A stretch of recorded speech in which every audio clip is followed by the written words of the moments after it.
Prepare ko ngayon si Honda Click para sa track day sa March 28 sa may Clark. In-invite kasi ako ni Insta360 para sa event na yon. Handlebar, papalitan ko siya nito kasi masyadong bended yung sa akin. Sprinter handlebar na gamit ko ngayon ang last na track day namin with Team K-Works. Papalit din ako ng genuine na front fork spring kasi malambot na yung spring na stock ko. CVT, magpapalit ako ng bola na Daytona 10 grams. Daytona na carbon and Kevlar clutch na pang Beat FI to. Kasi ang gamit ko ngayon yung stock na pang Beat FI tapos yung bell ka pang Beat FI din na Speedtuner wing bell. Palit ako ng Daytona clutch para mas makapit. Tapos 1000 RPM na clutch springs. Papalit din ako ng rotor disc na Daytona. Tapos itong super stock na front brake pads. Yung foot pegs ko magkabila, alisin ko na rin. Medyo alanganin din, nahirapan ako nung nag-track kami. Center stand, alisin ko na din. Tsaka itong satellite navigation ko, alisin ko na din muna. Tsaka yung front and rear dashcam niya. Balikan ko kayo kapag naayos ko na siya. Tapos pakita ko sa inyo yung final result.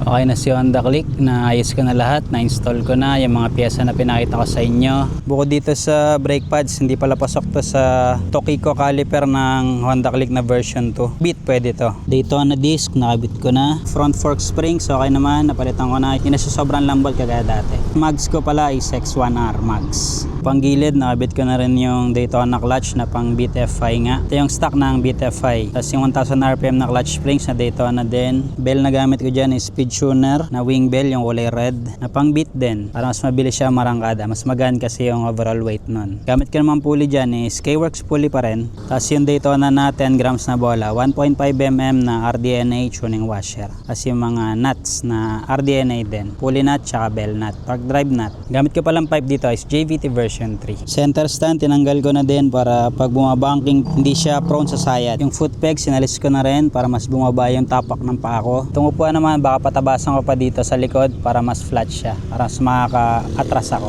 Racing seat yan na nabili ko sa Shopee. Tinanggal ko na din yung base plate dito sa may rack and bracket. Pag mamountan ko din yan ng Insta360 X5.